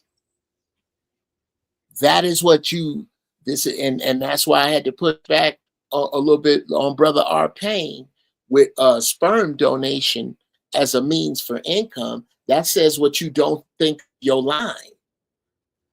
I couldn't do that. There's other ways to make money. Your line, when your line becomes important, you can look at it that way. And I'll land it here. I don't think any black man should be having sex with any woman that does not serve his purpose. I need an accountant. I need a lawyer. I fly a lot. I need somebody in the airline industry. You can fuck them women just like you can the girl at Hog on the Stick. What are you choosing? Two things I always question. I don't understand this. The hypergamy thing. That's some new shit, man. There's no way you're going to have a marriage rate of 60, 70, 80%, where we've seen those kind of numbers historically, if people are practicing quote unquote hypergamy, right? Is one of the things that I explained about the marriage rate with Hispanics. I mean, even with the thing that we like to say about Hispanic men, they ain't taking no shit. But guess what? They marriage rate plummeting. It's under 60% now, right? So coming down like everybody else's. I think they're at around 58 the last time I checked. But in order for you to have that kind of marriage rate, that means regular people getting with regular people. That's what that means. It ain't, oh, you know what? I think he gonna be the one to be a perfect. No, I'm getting with this dude. He might not have nothing. We gonna build something though. Right? He might have good genes. He come from a good stock. It's all kind of other things besides the fact that he's gonna provide. You could have that was, I think, a norm. The normality was you're gonna get to this point, but there's no way that you had these high marriage rates and people would have been practicing some form of hypergamy. It's not. Beans, excuse me. Are you discussing the Mexicans here or Mexican marriages? Well, right now I'm just talking about people in general. But when I'm people in general about Mexicans here. Oh, okay, yeah, because Mexico has a divorce rate that's lower than most of the countries. Probably, I can believe that, but that's what I'm saying. We talking about here in America, right? We're not gonna go change Mexico. We're not gonna go change Canada. We're not gonna go change the UK. So we're talking about here, and so we're talking about the Western culture too, right? From the Western philosophy, that's what you're talking about. I did this show called "Women Don't Need Men Until They Do." Okay, hold on just a second. Let me get this out. Culture Clinician again, $5 super chat. Thank you so much, man. He said emotionally intelligent requires emotional regulation. They project what they are not to you. Appreciate you, man. Thank you. Yeah, so the point I really think about the women, the modern women. It was a married woman; she was divorced, and the guy was in her random male orbiter was trying to court her, and she wouldn't come on to him. And she said, "Listen, I don't want to wine and dine. I just want somebody to clean my fucking yard. I want somebody to do this and that. All the shit that her ex-husband used to do for her, she wants this guy. She wants him to do that to court her." And so when I did the video, I said, that shit, she don't need a man until she does. But the real truth of the matter is, she's not sexually attracted to that man. Because if she was, he wouldn't have to pick up a fucking rake.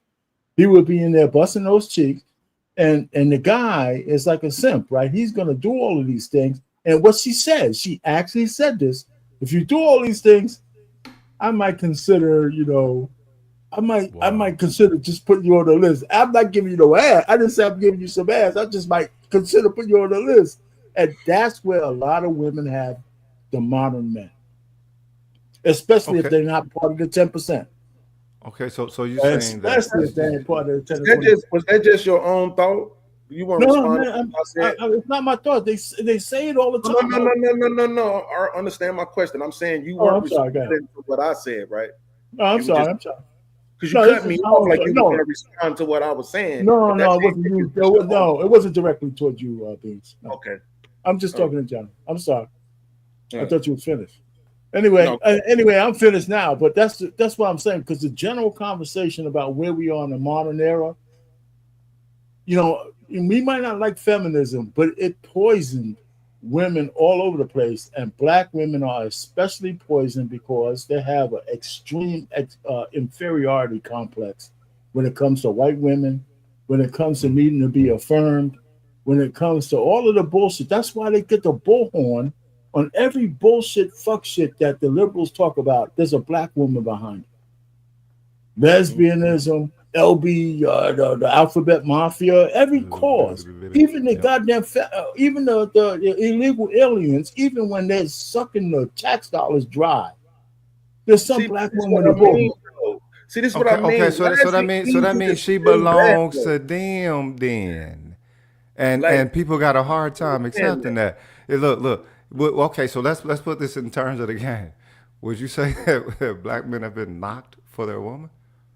Say that again. Have been what? Would you say that black men have been knocked for their woman in that sense? Oh.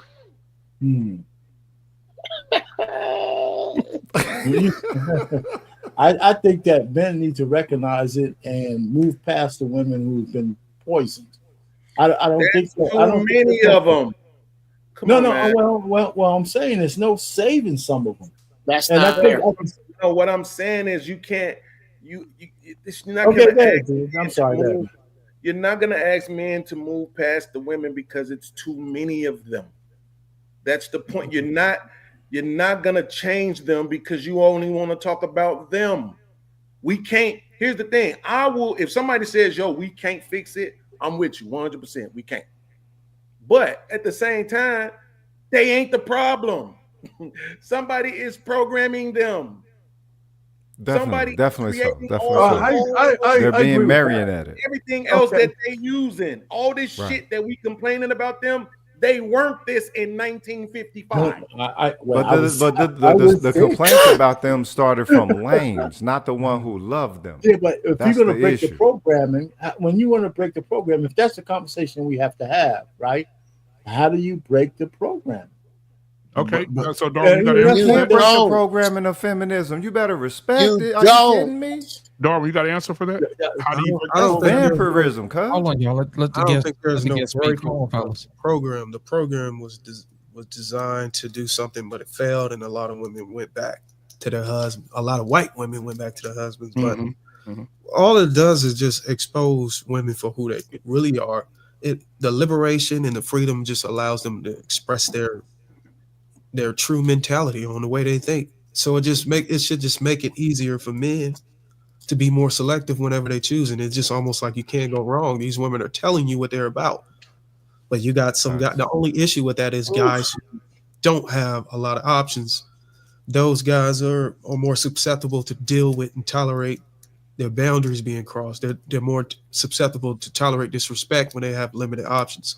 So you still have that issue, even though the women are still reckless, promiscuous, coming in with high body counts, being disrespectful, being deceitful, and all these other things. If you don't got your shit together, it doesn't matter. You're gonna lose. You got to be on your. You got to have yourself squared away, and it's not contingent upon just getting a woman. It should just be because you want to be the best version of yourself. You just want to be a better man, and the women are going to come in spite of that. They're going to be a byproduct of your success.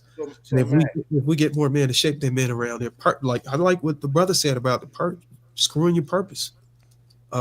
Focus on your purpose, and the women will come. If you do that, the women are going to align. But there's also other things that you have to account for. The market tells you what these women are going after, and you just got to be willing to play the game. A lot of guys are not willing to play the game. They want to go overseas, and that's not a bad option. The societies overseas, the shape of women, they still have the femininity and the cooperation that you can still go and cleave to. But if you want to, question, Mac, please go ahead. Two questions actually. The first one is when you say that it's showing who women really are. Can you give me just maybe 2 or 3 examples of what that is? Okay, I would say the women want to be more sexually open and profound. You know, they want to show. They want to be more. Modesty is a thing of the past. You look at the way women dressed in the 60s and the 70s. For the most part, you could tell between the hooker and a woman who was a wife. Now they all blended. Okay, so they want to be more sexual. That's one. The second thing that women they want you to have. They want you to have money. They want you to have resources. They do not want to build with you. And if they build with you, and if they surpass you, the likelihood of them filing for divorce is 3 times increase because of the respect goes out of the door whenever they start out earning you. So the hypergamy thing is still a curse, and it's not a curse for us. It's just a curse for the woman because we can always go ahead. I want to make sure. So you don't need a third one. If you would like, that's cool. But I think these 2 are perfect. Actually, the first one, right, being more sexual. Again, I think that's based on the programming because your specific words were who they really are, and that's where I think I differ from people. I accept that this is who they are, but I don't think that's who they really are. When you're talking about who they really are, then we're talking about innately.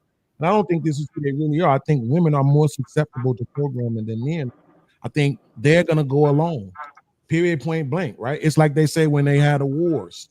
When the war is over with, what do the women do? They go with the winners, right? You know why, don't you? That's just like that might be in their nature, right? To go along with the program of those who are in charge, right? But the people who are in charge made the world more profane. Remember when they wouldn't even curse on TV, right? To the point now where they cussing, showing things and all kind of stuff on regular TV, right? Somebody had something to do with that programming change. The other thing that you said though was about them not wanting to build. Now I think that's a good example, but I don't necessarily again know if that's a product of who they really are, right? if you're telling me naturally I can take a baby and put it in a healthier environment besides this Western world that we live in, and that girl will grow up to not want to build, I just can't believe that. I think that is also based on programming, right? The fact is that we opened up the door for you to have more as a woman. And now that you have more, you want men to have more. But that's always been the case. It's never been a time where women didn't want the man to have more than them. That's never, ever, ever. So, but it used to be if she had $1, then you could have $1.10, and that was good enough. But now it's not that. She wants you to have what she have or more, but we've opened it up for them to be able to access more. You see, I don't know if you're actually giving examples of what is innate to being a woman. If she already belongs to the market, though, you can't hold that against He her. said he had 2 questions for Matt. So that was your first one. What's your second one? Well, he wanted to respond. I can get the second one. Well, to your argument, I agree. I wouldn't call it programming. I like to lean more on inspiration, and they one could say that they can run parallel. I would say it's what a woman is inspired by, and it starts at a young age. Who she followed, the music she listened to, the books she reads, her icons, her peers can shape who she is. But regardless of the fact, that is who they are. We can't take that accountability away from them. We can't take that off of their plate. That is who they are. That's who you become. Whatever you observe and you bring into your mind, whatever you absorb into your being, you can become something different every day. The more you bring in more. So I'm not going to take that off the table for them. That is who they are, and it is case by case. I'm not saying it's all a woman. Right, absolutely. No, I know you weren't doing it, and I know you need to. It may apply because I got a wife. No, I would be wrong. I would be an asshole to sit up here and say all women are like that. So absolutely. By the way, that gives you a little more credibility than a lot of these other guys too. Congratulations on that. But the second question is, and I agree with you that that's who they are. Again, the idea of it being innate is bothersome to me. The second question is, I did a short on this the other day, BMU. What do y'all mean when y'all say purpose? Now, I hate when people ask questions and go on long tangents after that. I'm not going to go on a long one. I'm just going to give you my preference to the question, which is my little brother set himself on fire. He was like just barely in his 30s. Was that his purpose? 3 kids below the ages of 4 died in a car accident, crashed into a semi truck. Was that their purpose? What does purpose mean? One person makes 50K, another person makes 100K, another person makes 500K. Is the one who makes 500K the only one on his purpose because he makes the most money? What does that mean? Literally. Anybody else want to take that? I can give you an example. Yeah, go ahead, man. We should go round robin on that one. We should go whoever wants to go first. Well, I'm asking Matt because he said it. I'll go last. I'll go. Oh, you're asking? Okay, yeah. Who you asking? Yeah, no, I mean, of course everybody can respond, but I'm just saying I'm asking Matt because he said it. He was agreeing with me. Gotcha. Oh, you asking me? Yeah, absolutely. Yeah. Well, y'all gave me a new name, Matt. Yeah, Darwin. That's it. Sorry about it. Yes. All right, let me give you Mac every time we on the I like the question you asked because it's important to ask this question because it's pretty layered. Purpose is subjective to the individual.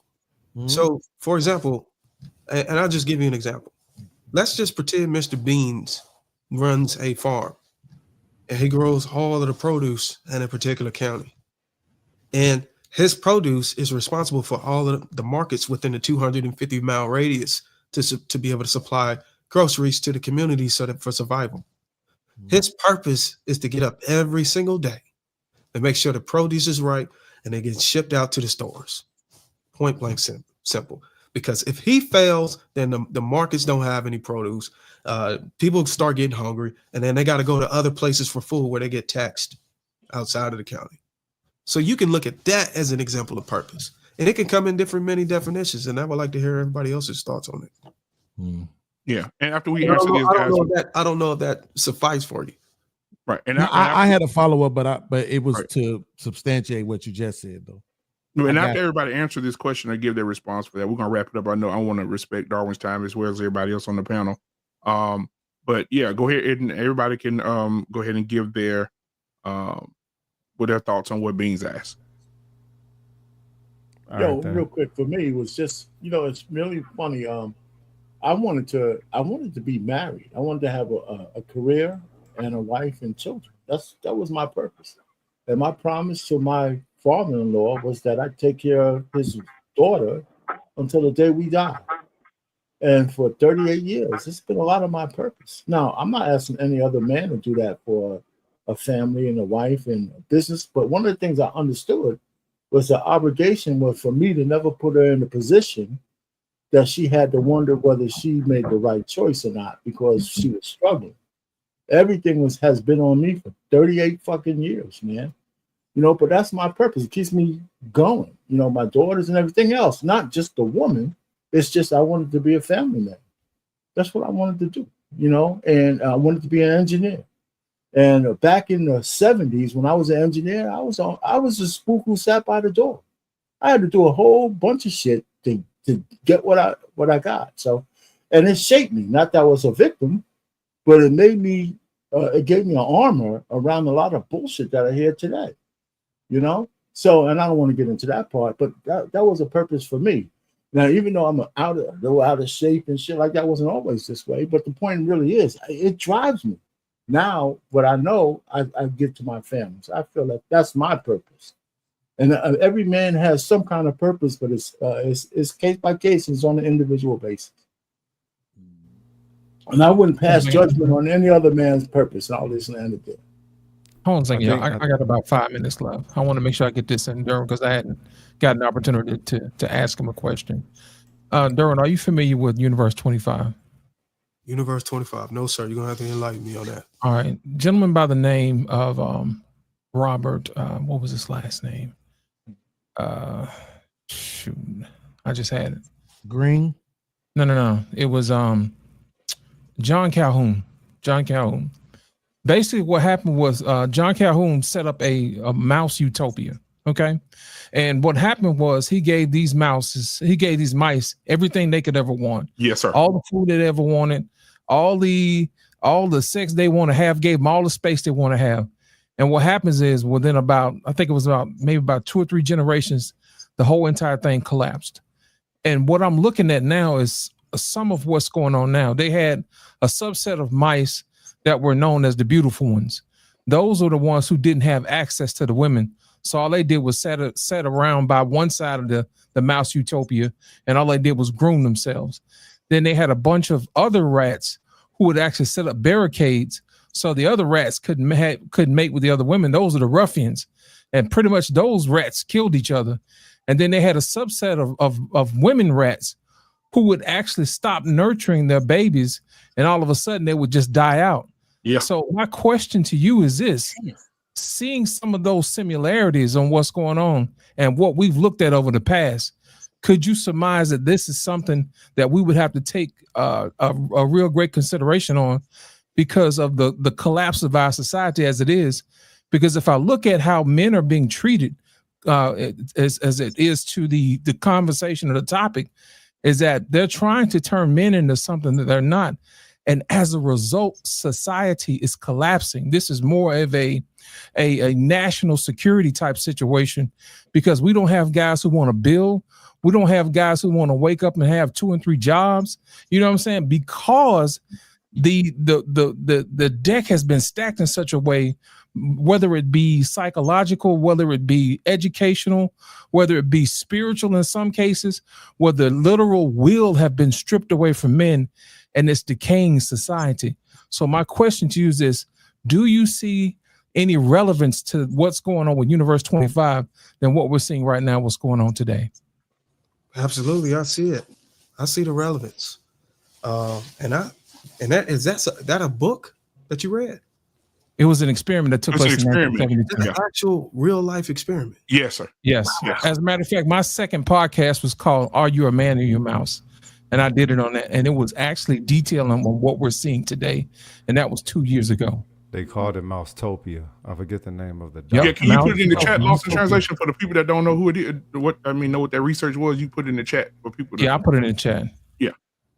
Yeah, that's. But Go ahead, Matt. what's going I'm on right gonna now. let you Go ahead. close us out, Matt. Go ahead. Well, I mean, it's fascinating that you brought that up, man. And what I also like to add to that, I don't know if this actually aligns with that experiment, but I also see an extinction going on. I don't know about y'all, but when I was younger, you know, my great-grandmother, I don't know if y'all seen y'all great-grandmother. I'm talking to millennials, I mean, not millennials, but Gen Z today, and none of them they didn't never even think that exists. They're like, what? Great-grandma? Wow. Women are waiting until after 30 plus to have their kids. So grandmothers for the first time are around 60, which would put great grandmothers around 90. They were already, the life expectancy is at 78, 80. So I think the choice or the programming, sort of like what Mr. Beans was saying, or the inspiration to push women into financial stability and to being more career driven, is cutting off an extra hand, an entire generation from the nuclear family. And we don't even realize it. Because grandmothers for the first time back in, I think, the 50s and 60s used to be age 48. Now it's 60. It's 20 years now. So I actually knew my great grandmother too. I knew my great grandmother as well. Yeah, because I remember whenever I used to go to the Thanksgiving holidays, and Big Mama used to cook big dinner for everybody. Now we don't even have family reunions anymore. I don't even know. Fact. I think family reunions is gone now. Yeah, it is. I remember we used to have the shirts with the names and all this stuff on the back. We don't even have the family tree on the back. We don't even have that no more. Yeah, we still do. Like, Actually, my family still has their reunions from time to time. One of the things that I'm actually responsible for on my side of the family, on my dad's side, is putting together the branches on my side of the family that are here in the States. I got a cousin in Canada who's responsible for putting together the branch of our family from his branch, because his grandmother and my grandmother were sisters. So any of her family, he will put together those branches. Any of my grandmother's family on my dad's side, I was putting together those branches. My dad was showing me what to do in that aspect, as well as one of my cousins in Europe. One of my cousins in Switzerland was doing the same thing. So there's still families that are putting together branches, that are still having family reunions and everything else. I think it's a little bit more spread out because you do have families that live in different parts of the country. I've always had family in Canada for as long as I can remember. I've always had family in Switzerland and Italy for as long as I can remember. And I think the one good thing, because of the internet and social media, it makes it easier to send information to one another when you're building those branches for your family. Okay, now real quick, Darwin. So because we finished shut down, we got 45 seconds.